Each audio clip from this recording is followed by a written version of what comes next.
ओम शांति। आज बाबा के 13 अगस्त के महावाक्य हैं। बाबा ने कहा, मीठे बच्चे, योग द्वारा तत्वों को पावन बनाने की सेवा करो, क्योंकि जब तत्व पावन बनेंगे तब इस सृष्टि पर देवताएं पांव रखेंगे। प्रश्न है, तुम्हारी नई राजधानी में किसी भी प्रकार की अशांति नहीं हो सकती है, क्यों? उत्तर है, पहला, क्योंकि वे राजाई तुम्हें बाप द्वारा वर्षे में मिली हुई है। दूसरा कारण है, वरदाता बाप ने तुम बच्चों को अभी ही वरदान अर्थात वर्षा दे दिया है, जिस कारण अशांति हो नहीं सकती। तुम बाप का बनते हो तो सारा वर्षा ले लेते हो। ओम शांति। बच्चे तो जानते हैं, जिसके हम बच्चे हैं उनको सच्चा साहिब भी कहते हैं। इसीलिए आजकल तुम बच्चों को साहिबजादे भी कहते हैं। सच के ऊपर भी एक पौड़ी है, सच खाना, सच पहनना भले मनुष्यों की बनाई हुई है, परंतु ये बाप बैठ समझाते हैं। बच्चे जानते हैं, ऊंचे ते ऊंचा बाप ही है, जिसकी बहुत महिमा है, जिसको रचयिता भी कहते हैं। पहले पहले है बच्चों की रचना, बाप के बच्चे हैं ना। सब आत्माएं बाप के साथ रहती हैं, उनको कहा जाता है बाप का घर, स्वीट होम। ये कोई होम नहीं, बच्चों को मालूम है वह हमारा स्वीटेस्ट बाप है। स्वीट होम है शांति धाम। फिर सतयुग भी स्वीट होम है, क्योंकि वहां हर घर में शांति रहती है। यहाँ घर में लौकिक माँ बाप के पास भी अशांति है, तो दुनिया में भी अशांति है। वहां तो घर में भी शांति, तो सारी दुनिया में भी शांति रहती है। सतयुग को नई छोटी दुनिया कहेंगे। ये पुरानी कितनी बड़ी दुनिया है। सतयुग में सुख शांति है, कोई हंगामे की बात नहीं, क्योंकि बेहद के बाप से शांति का वर्षा मिला हुआ है। गुरु गोसाई आशीर्वाद देते हैं, पुत्रवान भव, आयुष्मान भव। ये कोई नई आशीर्वाद नहीं देते हैं, बाप से तो ऑटोमेटिकली वर्षा मिलता है। अब बाप ने तुम बच्चों को स्मृति दिलाई है, जिस पारलौकिक बाप को भक्ति मार्ग में भी सभी धर्म वाले याद करते हैं। जब दुख की दुनिया होती है, यह है ही पतित पुरानी दुनिया। नई दुनिया में सुख होता है, अशांति का नाम नहीं। अभी तुम बच्चों को तो पवित्र गुणवान बनना है, नहीं तो बहुत सजाएं खानी पड़ेंगी। बाप के साथ साथ धर्मराज भी है, हिसाब किताब चुकतू कराने वाला। ट्रिब्यूनल बैठती है ना। पापों की सजाएं तो जरूर मिलनी है। जो अच्छी रीति मेहनत करते हैं वह थोड़े ही सजाएं खाएंगे। पाप की सजा मिलती है, जिसको कर्म भोग कहा जाता है। ये तो रावण का पराया राज्य है, इसमें अपार दुख है। राम राज्य में अपार सुख होते हैं। तुम समझाते तो बहुतों को हो, फिर कोई झट समझ जाते हैं, कोई देर से समझते हैं। कम समझते हैं तो समझो इसने भक्ति देरी से की है। जिसने शुरू से भक्ति की है वे ज्ञान को भी जल्दी समझ लेंगे, क्योंकि उनको आगे नंबर में जाना है। तुम जानते हो, हम आत्माएं स्वीट होम से यहाँ आई हैं। साइलेंस मूवी टॉकी है ना। बच्चे ध्यान में जाते हैं तो सुनाते हैं कि कहाँ वहां मूवी चलती है। उनका कोई ज्ञान मार्ग से ताल्लुक नहीं। मुख्य बात है अपने को आत्मा समझ, बाप को याद करो, बस और कोई बात नहीं। बाप निराकार, बच्चे भी यानी आत्मा भी इस शरीर में निराकार है, और कोई बात ही नहीं उठती। आत्मा का लव तो एक परमपिता परमात्मा के साथ ही है। शरीर तो सब पतित है, तो पतित शरीर से लव हो ना सके। आत्मा भल पावन बन जाती है, परंतु शरीर तो पतित है। पतित दुनिया में शरीर पावन बनता ही नहीं। आत्मा को तो पावन यहाँ ही बनना है, तब इन पुराने शरीरों का विनाश होगा। आत्मा तो अविनाशी है। आत्मा का काम है बेहद के बाप को याद कर पावन बनना। आत्मा पवित्र है तो शरीर भी पवित्र चाहिए, वह मिलेगा नई दुनिया में। आत्मा भल पावन बन जाए। आत्मा को एक परमपिता परमात्मा के साथ ही योग लगाना है। बस इस पतित शरीर को तो टच भी नहीं करना है। ये आत्माओं से बाप बात करते हैं, समझने की बातें हैं ना। सतयुग से लेकर कलयुग तक शरीरों के साथ लटके हो। भले वहां आत्मा और शरीर दोनों पवित्र हैं, वहां विकार में जाते नहीं, जिससे शरीर या आत्मा विकारी बने। वल्लभाचारी भी होते हैं, टच करने नहीं देते। तुम जानते हो उन्हों की आत्मा कोई निर्विकारी पवित्र नहीं होती। वह एक वल्लभाचारी पंथ है, जो अपने को ऊंच कुल वाले समझते हैं, शरीर को भी टच करने नहीं देते हैं। यह नहीं समझते कि हम विकारी अपवित्र है, शरीर तो भ्रष्टाचार से पैदा हुआ है।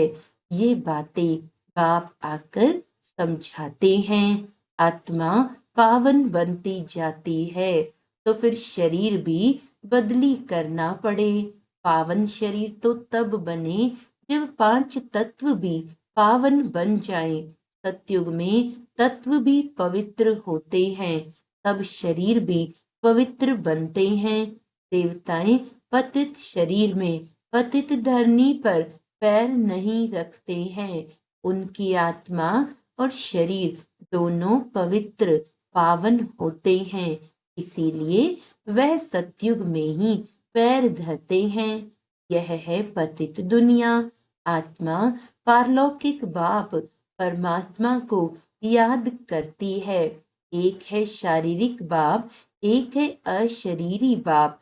अशरीरी बाप को याद करते हैं, क्योंकि उनसे ऐसा सुख का वर्षा जरूर मिला है, तो याद करने बिगर रह नहीं सकते। भल इस समय समूह प्रधान बने हैं, तो भी उस बाप को जरूर याद करते हैं। परंतु ये फिर उल्टी शिक्षा मिलती है कि ईश्वर सर्वव्यापी है। फिर इस बात में भी मूंझ पड़ते हैं कि मनुष्य मनुष्य ही बनता है।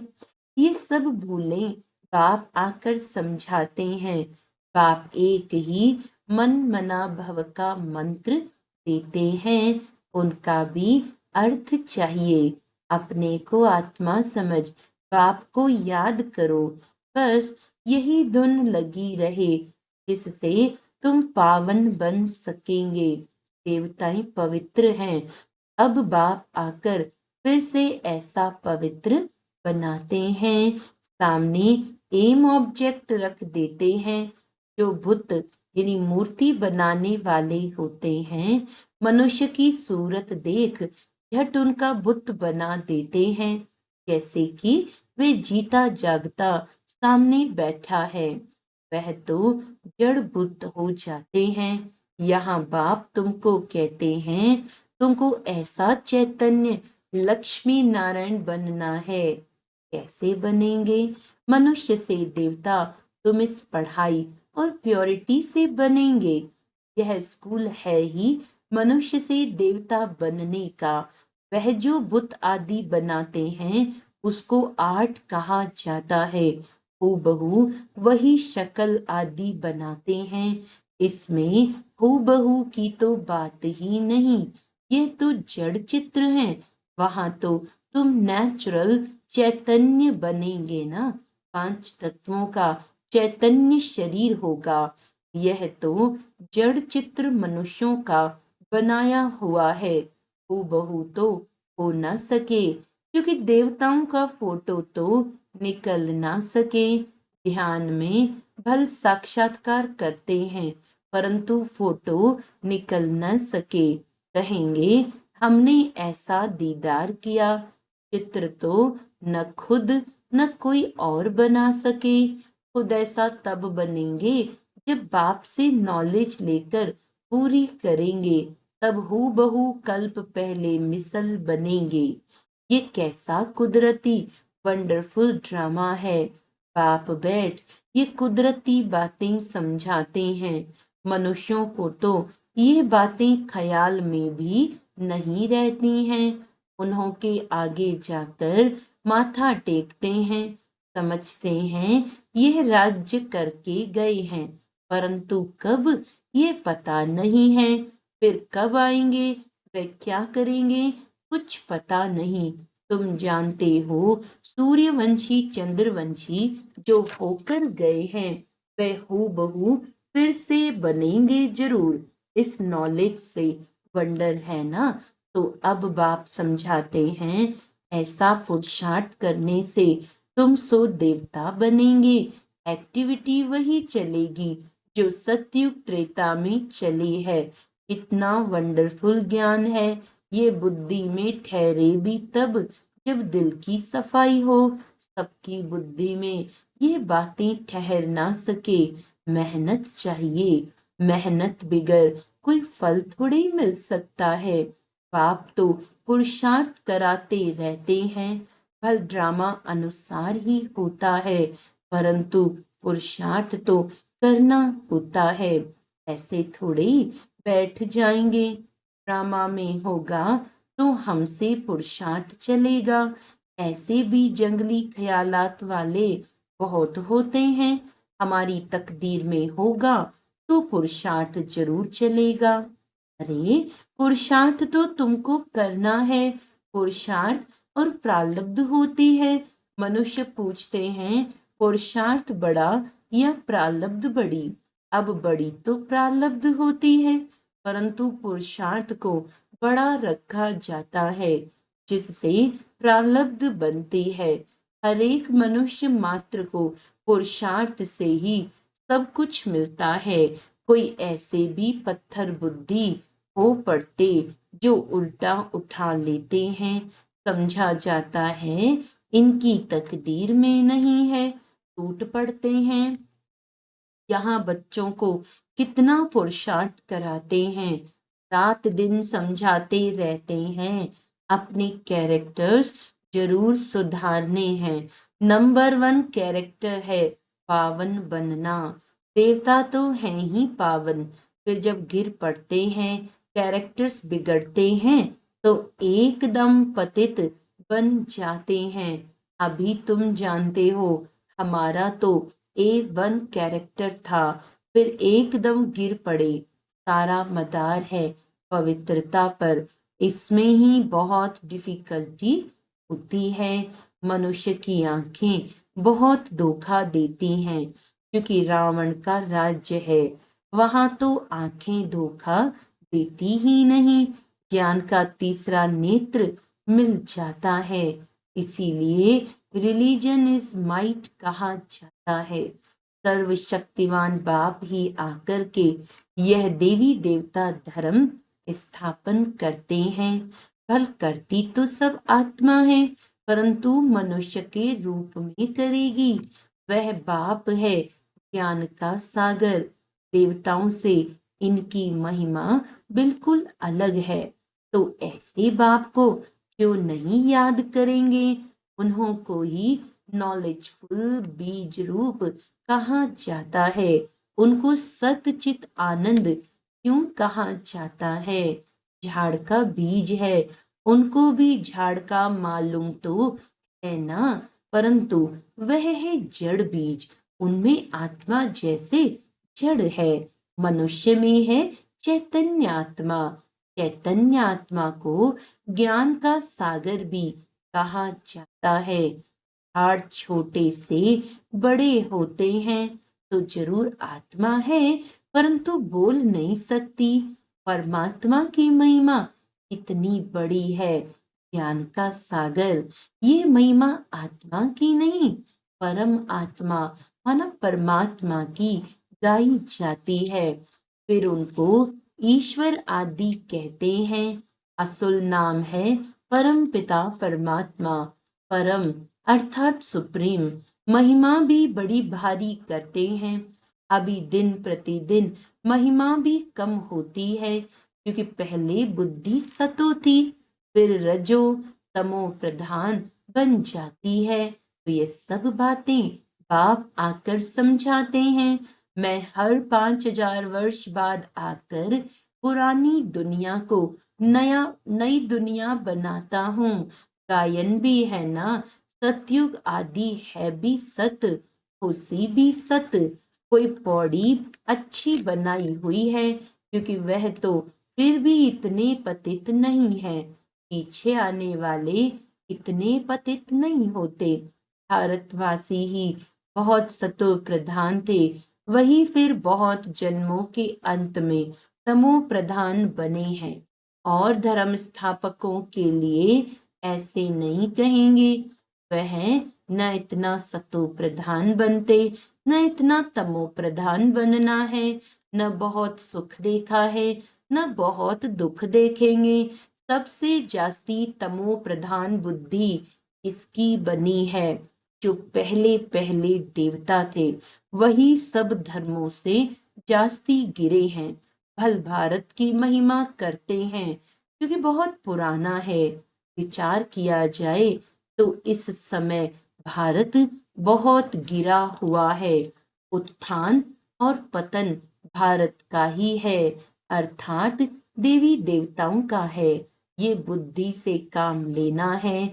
हमने सुख भी बहुत देखे हैं जब सतो प्रधान थे, फिर दुख भी बहुत देखे क्योंकि तमो प्रधान है। मुख्य है ही 4 धर्म, बुद्धिज्म, इस्लामिज्म, बुद्धिज्म, क्रिश्चियनिज्म। बाकी इनसे वृद्धि होती गई है। इन भारतवासियों को तो पता ही नहीं पड़ता कि हम किस धर्म के हैं। धर्म का मालूम न होने के कारण धर्म ही छोड़ देते हैं।